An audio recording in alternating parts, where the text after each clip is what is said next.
How do we organize client check-ins? How do we keep tab on their progress while we are not seeing them? How often should we do check-ins? What questions should we ask? This and a lot more we will answer in this video. If you're interested in videos on motivational interviewing and in general on how to coach better and more effectively, make sure that you subscribe.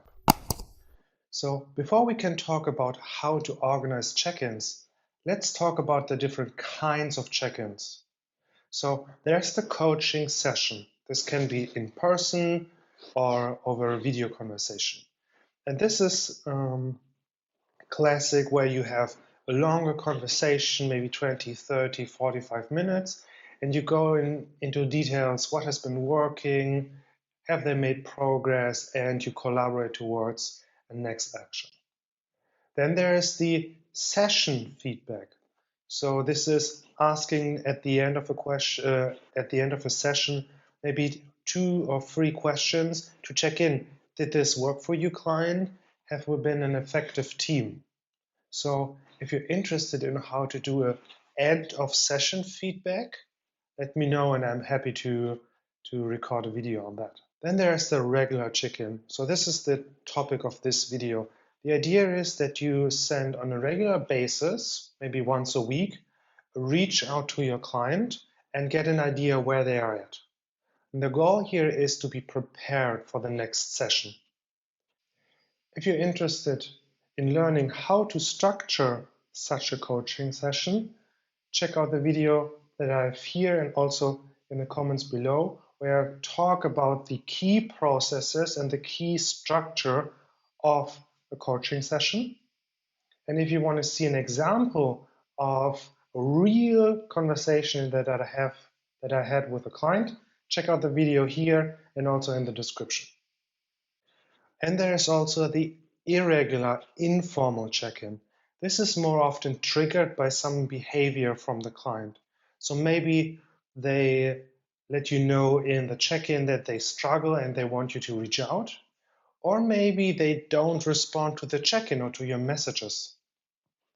And if you're interested in that, I have a video here and also in the description below on what to do when a client doesn't respond to your messages. The purpose of a formal check-in, so a regular once a week check-in, is to inform your coaching. It's essentially you track progress, you keep them accountable, and you understand where are they right now. Do they struggle? Are they doing fine? Is it something in the middle? So the next time you see them in a coaching session, you know what's going on. You already have a direction where things could go. Let me emphasize this. These are some best practices. These are not the best practices. There are many, many ways of how to do a formal check-in that I have observed many successful coaches are doing.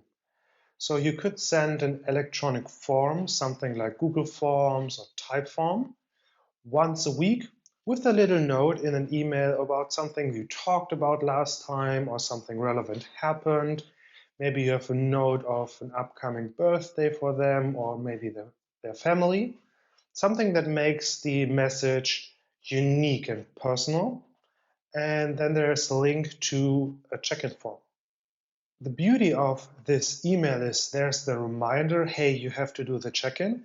And if you add the link, it also saves a lot of frustration both for you and the client to find it and to answer it. So this is something we will talk about more when we go through the presentation. Make this as easy as possible for the client. Before we go into the details of what questions to ask, let's look for a second on the evaluation.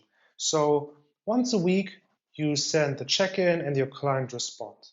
The beauty about Google Forms, for example, is they create a spreadsheet from all the answers. And this gives you the opportunity to see all your clients in one big spreadsheet. And then you can organize by time, when did they submit their check-in, and then you can go through, see what's going on, do they need to reach out, what are some coaching notes that I want to track. Or you can also organize it by name. So you have all of their check-ins in a row, and you can see, oh, their weight is progressing, the satisfaction, for example, is progressing, their weights are progressing. These electronic forms give you a lot of benefits of really simply organizing your evaluation of. And if you're interested in a video on how to organize your client's notes and keep track of all their information, let me know in the comments below and I'll show you how I organize all my client data. So my rule of thumb is that the business owner and coach should optimize all processes as much as possible. Because in the end, you want your business to run as smoothly and as effectively as possible. And then the client comes to you and they essentially have to decide, does this work for me or does it not? But I also think there should be some wiggle room. What I mean by that is you should, as much as possible, be able to adjust your approach to the needs of your clients. So, for example, you send out an electronic form once a week with a couple of questions. Every other week, so bi-weekly, you have a coaching call. But something is off. This is not working for the client. What could you do? And there are a number of things how you can individualize this process. So if they struggle to complete the check-in, get curious, ask them what is holding them back. Maybe even let them go through the check-in and tell you everything that is going through their head.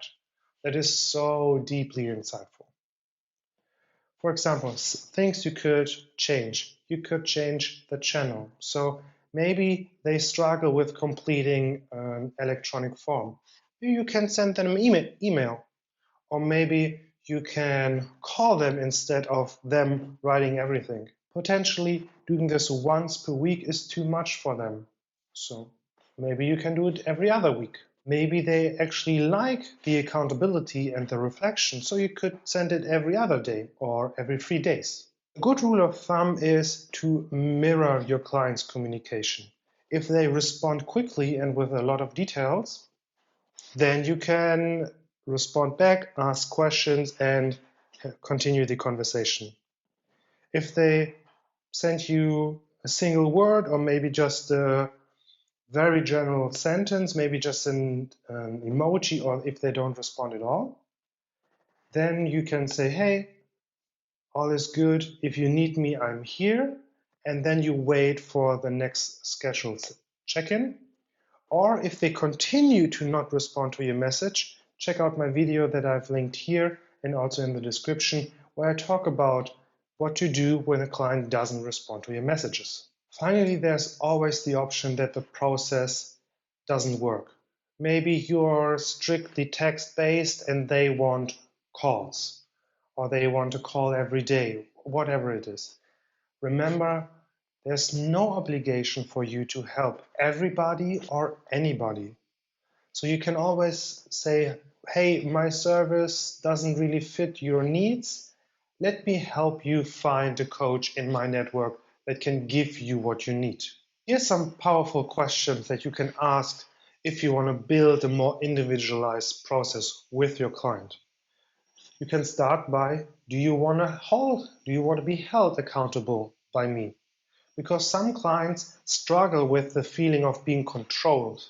And if you're too persistent and your net is too close, they feel controlled and then they rebel. So have the conversation. Is this actually something that you want, or is it maybe counterproductive? Then you can talk about, what does accountability mean to you? So maybe they don't want to share too much in between, but they are totally okay with sending their weight. Or maybe progress data is sometimes difficult because it messes with their head, but they like the reflection. It helps them move forward. So in this way, you can individualize the process. And that doesn't always mean you have to change the check-in form. It just maybe means they respond to some things and to others they don't. Next step is to ask them what would be the most convenient way for you to be held accountable.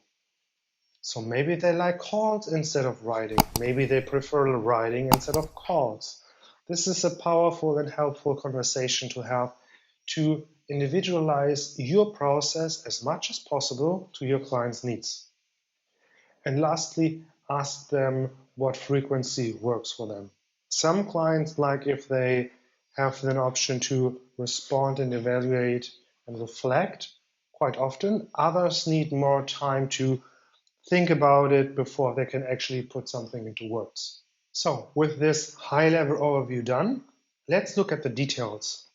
And the first important question is, what questions should I ask or what data should I track? And the question is really, what data do you need to make an informed coaching decision? And this will very much depend on your style of coaching, maybe your specialties, but let's look a little bit more closely at this question. You will probably need some form of progress indicators. Maybe their weight, maybe progress pictures, maybe training weights. Then maybe stuff like recovery, sleep, how fatigued they are, do they get sore after training, are their weights going up? And probably also something around consistency. Are they actually following the program consistently? And on the other hand, you want to evaluate and get an idea of where they are at right now. Are they struggling or are things super, super easy? Because if you have the coaching session, you want to have already a plan to some degree of where the next step should go so your clients continue to progress. While this can be widely different depending on your coaching style, your coaching methods, your personal preferences, these are the two types of things that you will need in a check-in form. What are the questions that I ask and why am I asking them? I start with what went well for you. For me, the check-in form has to be easy, but it also has to be positive. If I focus with my questions too much on what is bad, what is not working, then nobody enjoys thinking about this stuff. But if I start with, hey, what is working well? They start on a positive note because most people actually, if you ask them, like to brag what's going well. And then, and this is where the important part comes in, what did you do to make that happen? The idea is, let's see in detail what skills and knowledge and environment or whatever they used to reach success. Because if you understand how they are successful, then you can more of it. You can do more of it. And that's so important and such an important shift in your coaching. Because if you focus on what they already can do and how they are already successful, being more successful is often quite easy. Then, and this is also an important part to give voice to the negative, is what challenges came up, but also assuming that they were able to work through them. And this is the space where clients can say, yeah, it's not really working, I need maybe some help. Or maybe they're struggling but have found a way forward. Do you understand how having responses to these questions can, in powerful ways, inform your next coaching call with your client? And then at the end, I always ask a question around, do you feel overwhelmed or stuck? And this is a little check-in box. And they can say, no, I don't feel overwhelmed or stuck. They can say, yes, I feel overwhelmed, but I have a way forward. Or they say, yes, I feel overwhelmed and I need additional help. So when you go through the evaluation of your coaching form, you can first organize all the responses by yes, and then you can see immediately, oh, client X needs a reach out, client Y needs a reach out.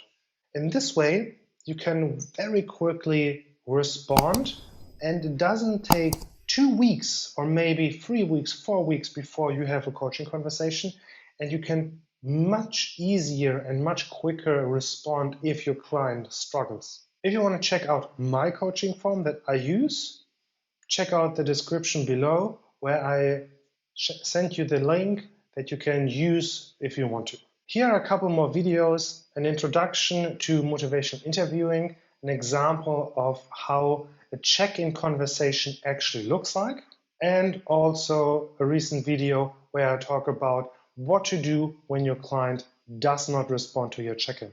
Thank you so much for watching.